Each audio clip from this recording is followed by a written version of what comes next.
Okay, nagawa ko na 'to, ilang beses ko na ginawa kaya lang na-reset, nawala yung video. So, gawin ko na lang uli. Anyway, what's the date today? May 16. Uy, May 16 na. Ilang linggo na lang ang pasok ko. 2 linggo na lang, 19 saka 26 ta's off na ako ng Sunday. For the rest of the year, anyway. So, etong sharing ko for today. Teka, tignan natin 'to. Learning purposes, yan. Ito ang sharing ko for today, okay? Ide-determine mo kung kailan mo alamin natin kung kailan magde-decide tayo na si market ay nag-reversal na, nag-change na ng direction. Saan natin kukunin, saan tayo mag-uumpisa, yung mga gano'ng tanong. Anyway, so ito yung resistance of course, and then itong leg na 'to, ito yung pinakamababa niya, right? Obviously, yan ang pinakamababa niya. Hindi puwedeng ito kasi meron pa tayo nito, Well, ito pinakamababa niya sa nakikita natin, gano'n na lang. Support. So, nakita mo na yung nahanap na natin yung support. Hindi natin gagamitan 'to ng EMA. Mamaya gagawin natin yang EMA, ibang topic 'yun. Gagamitan mo ta's i-combine niyo na lang yung dalawa. Ito yung impulse, right? So, hide. So, basically, nakita na natin yung yung resistance saka yung support, saka yung impulse mo is bullish. Bullish ang impulse mo, right? So, ini-expect mo dito na bullish, na pataas. Yan ang ine-expect mo. So, kung wala yun, ito lang ang meron tayo, ang technical analysis na gagawin natin based sa technical analysis natin is ganito. Yan ang, sukat, right? Ito ang pullback, and then ito ang bounce. Yan ang bounce. Ang bounce ng bullish. Anong bounce ng bullish. So, 'pag dinrowing niyo yung technical analysis natin is ganito, right?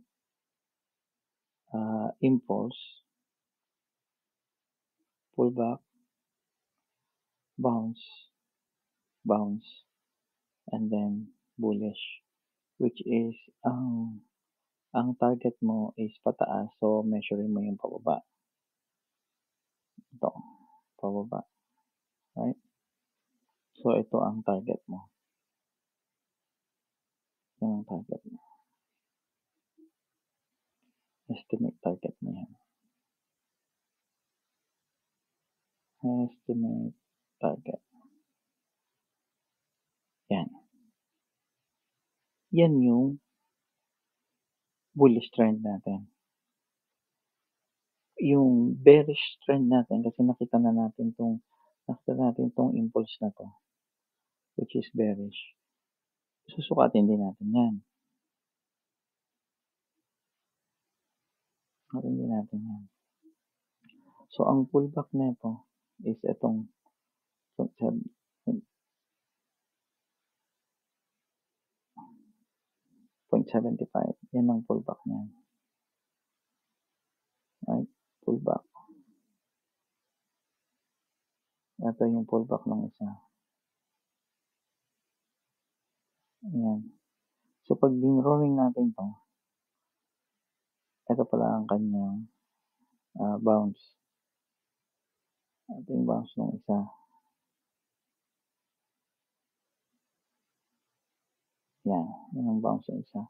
So, So, 'pag i-drawing natin 'yan, eto ang impulse, 'yun ang kanyang, pullback, eto yung kanyang bounce, and then pababa, which is 1.6 din. Pababa 'yan, so measure yung pataas,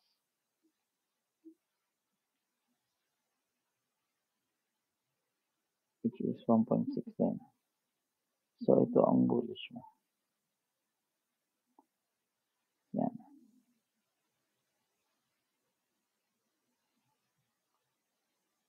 Ito ang target mo sa baba.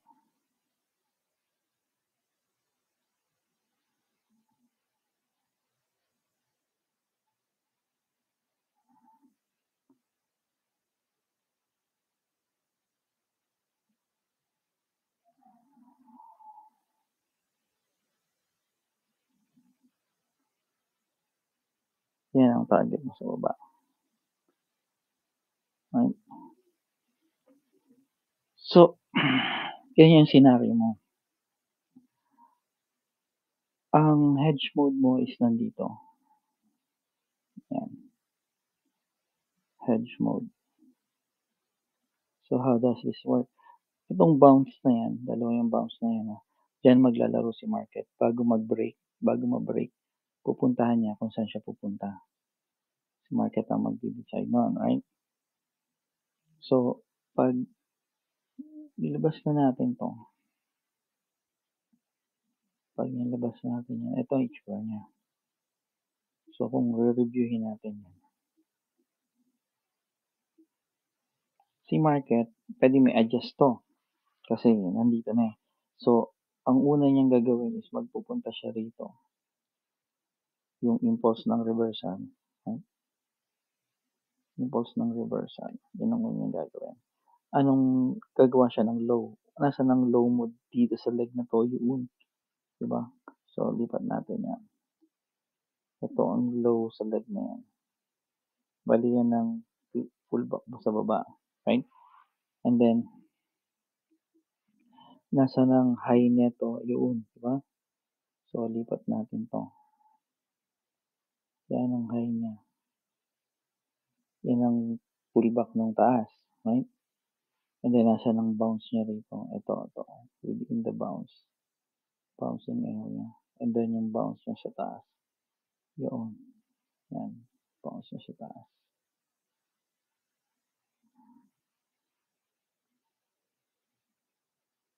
'Yan, 'yan, 'yan. So, bale 'yan, 'di ba? And nasaan ang hedge mode niya? Itong hedge mode niya, which is yung linya na 'yan. Yung linya na 'yan, diyan siya naghiwalay. Diyan siya nag-decide kung saan pupunta si market. Meaning, etong linya na rin 'to ang magde-decide kung ito yung linya na kukunin mo dahil alam mong diyan na pupunta si market para sa paratay mo, right? Eksakto, yung target mo sa gitna ng target mo. 'Yan, 'yan yung napansin ko. Kasi ang supposed to be ito 'yan, which is dapat ito yung pupuntahan ni market. Yan dapat ang pupuntahan, pero hindi siya nakapunta. Unang-una, hindi, dito kasi, ito kasi common, eh, right? Itong una mong impulse, eh. So, ito common 'to, eh. Either pumupunta si market sa baba o sa taas, wala yang problema, eh. Puwede mong i-trade yan, eh. Which is paano mo hinanap yan, impulse yan nito, eh, 'di ba? Impulse nito yung 0.75, pero hindi siya umabot, hanggang dun lang siya umabot. Pero within the area siya, 'di ba? Yan, common yan. Common yan, and then 'to common din 'to, 'di ba? common 'yan, and then ito common din 'to. Dun lang sila nag-hedge mode ka. Kaya mo ide-decide kung saan siya talaga pupunta. 'Pag na-break niya yung ilalim, papunta na siya sa baba, ganun lang 'yun, ayan. Right? And then ito din yung lumalabas na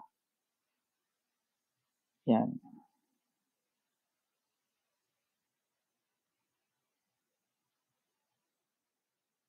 yung triangle kung saan nabutas, 'di ba? So 'yan yung nakita ko, 'yan. Tapos 'yan yung una, 'di tapos na 'yan, alam na natin 'yan, may idea na kayo diyan. Yung susunod kong nakita, ito naman, remove natin lahat 'yan, pinagsama na sa isang video, eh, 'no, para tipid learning. Um, alam niyo na din 'to, pero ulitin ko na lang. So, ito yung high mo, at sasabihin natin ito yung low mo, hinahanap mo yung reversal mo,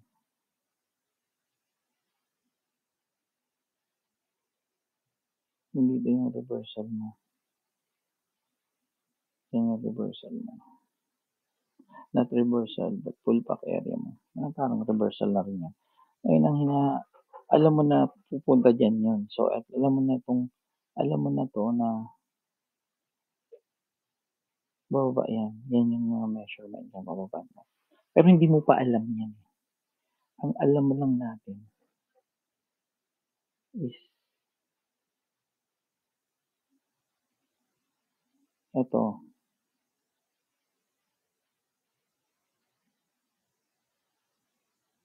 ang alam lang natin is eto, yung area na yan.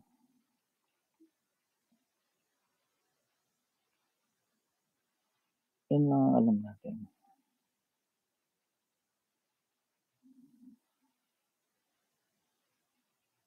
Yan ang area na alam natin. Pero alam natin siyang bababa. Pero hindi pa na alam natin kung didiretso pa ba 'tong head na 'yan o hindi. Dito alam natin kasi alam natin bumaba, nakita na natin 'yan. Pero dito hindi pa natin alam. So, anong gagawin mo diyan? Ang gagawin mo diyan, gagamitin mo si EMA. Hahanapin mo ngayon sa lower time frame kung saan itong EMA mo ay nag-cross, nagsara pababa, right? So, hindi pa nagsara 'yan. So, hindi pa nagsara 'yan. So, hindi pa nagsara 'yan. Ayan, dito. Ito yung nakita natin na pinakamataas. Yan, yan yung nakita nating pinakamataas. Dito nakita natin marami ng close and open si Emma. Ito yung pinaka-last niya na Emma, which is nagsara na yung pagtaas, ibig sabihin pababa na yan. Yun ang ibig sabihin kung hindi niya mabe-break. Kung hindi niya mabe-break, eto, yan ang high mo. Right? So, ano gagawin mo dyan? Ay kung yan ang high, dun nagsara si Emma, may nakita kang low dito. Yan, i-high.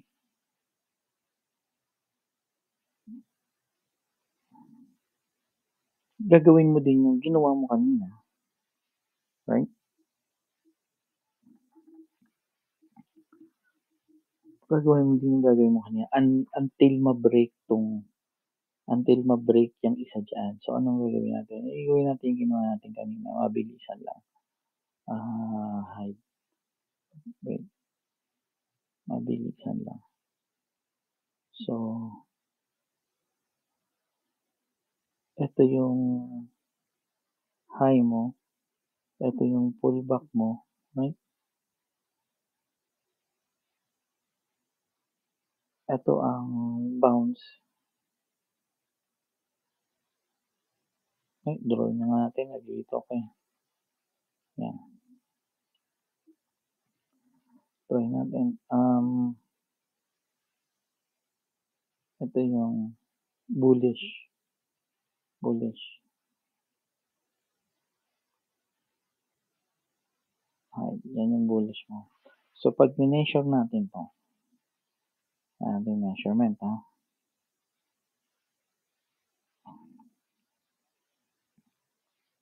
Pag measure natin yan, ito yung bullish mo, ito yung pullback mo, ito yung bounce mo, ito yung isang bounce mo, ito yung breaking. Binrake na niya yung resistance. Yan yung isa. Ngayon, ang reversal niyan, eto. So, dito tayo magsusukat. Right? Yan ang reversal niyan. So, ito ang reversal mo. Ito ang bounce mo. Yan. Ito ang yan. And then doon. Ito ngayon ang hedge mode mo. So, ito. Ito yung nakuha ko. So, ito ang hedge mode mo.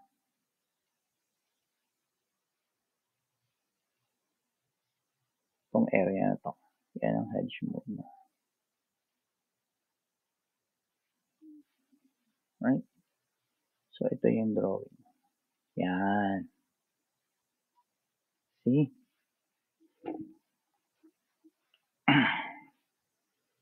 Yan ang hedge mode.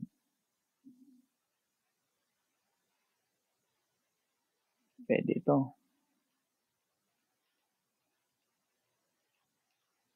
Pwede mong, ngayon dito, sabi ko sa'yo, gagamitin natin to EMA.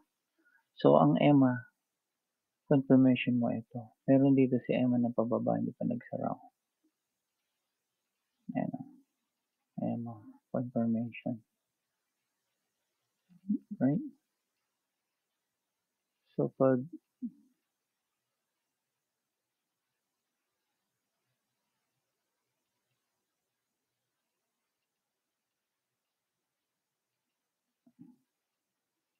diretso natin yan. Wait.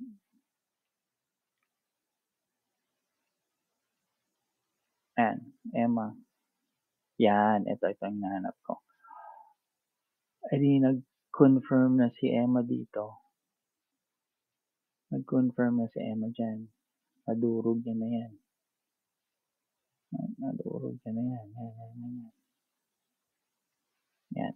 Ano gagawin mo dito? Gagawin mo dito, kasi alam mo ng pababa, kukunin mo lang yung mataas. Yun lang ang gagawin mo. Ito na break. So, nandito ka na. Ang hahanapin mo dito, yung itong portion na to. Kasi alam mo ng down na yan, downtrend na yan. Ito lang. Downtrend. Bearish, right?